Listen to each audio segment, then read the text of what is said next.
I bought a scalpel sterilizer, and the way that it works is there's a flip on switch on the back. You can see the green light come on. I have some leftover agar I'm going to put on a blade so we can see how it works.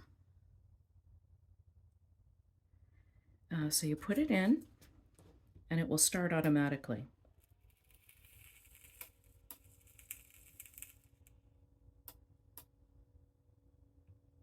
So my blade is as far back as it will go, and could hear some agar boiling initially. Now it's blinking, means it's complete. So I can still, it got red to about 1/3 down, and it's hot there, but I don't think it completely got rid of the agar. So let's take this rubbery insert out. That's actually kind of warm too. Put agar on the blade. And put this in. See sizzle and smoke. It's as far back as it will go. You can see the agar boiling down towards the base of the blade. And now it's complete. So it got hot, it red hot until about halfway down. So I'd like to try to modify that. So let's turn it off and unplug.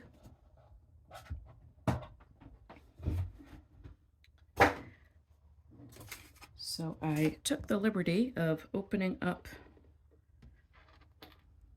the machine. It's just 4 of these screws with the rubber feet that hold that in place in the 4 corners here and here. So opening it up, let me take this guy out so we can open it up further.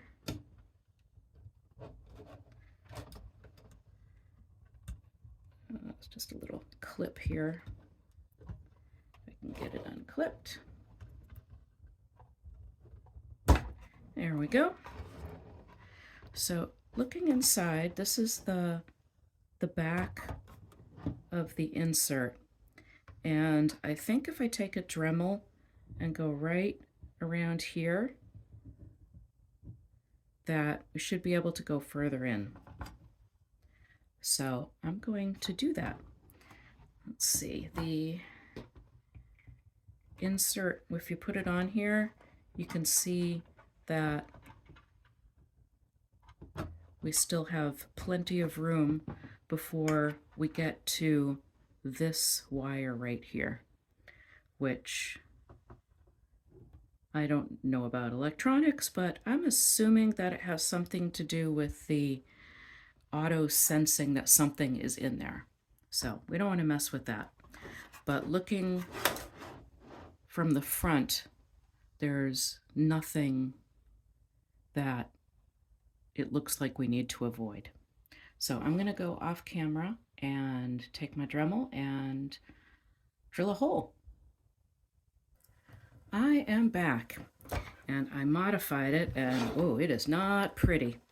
I think if I was going to do it next time, I would buy a hole saw and do it that way, because boy, it took a lot of making little holes and then going around the perimeter, and yeah, not pretty. So I did manage to avoid this wire, which is just on the outside of where the hole comes through. So let me snap this guy back in.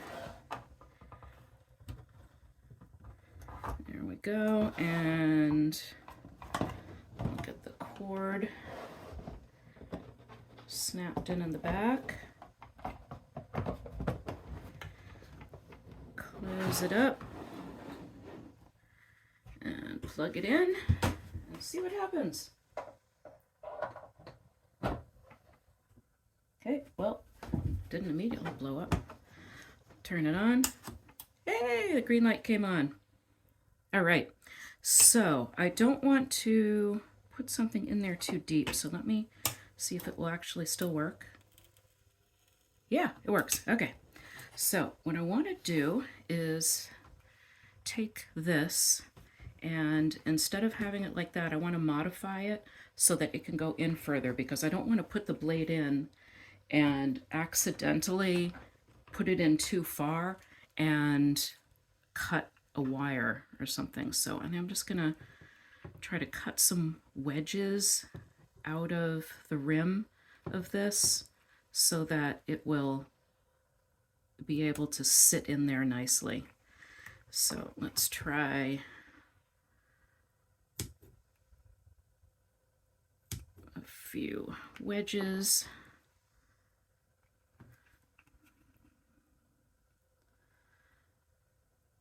Make them a little closer together.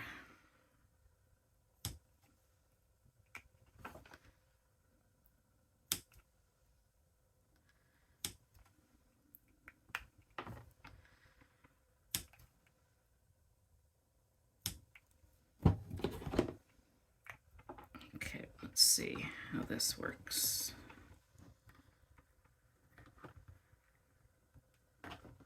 No, I think a little bit more. Oops, sorry about that, guys. Let's try another one here.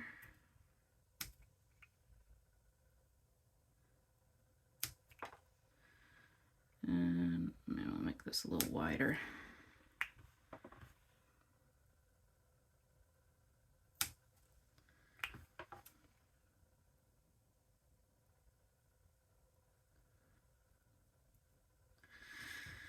Oh, it doesn't want to cut.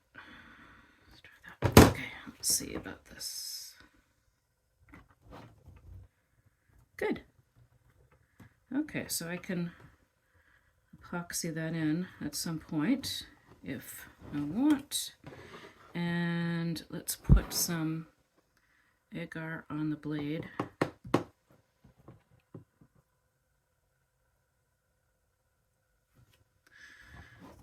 And turn it on.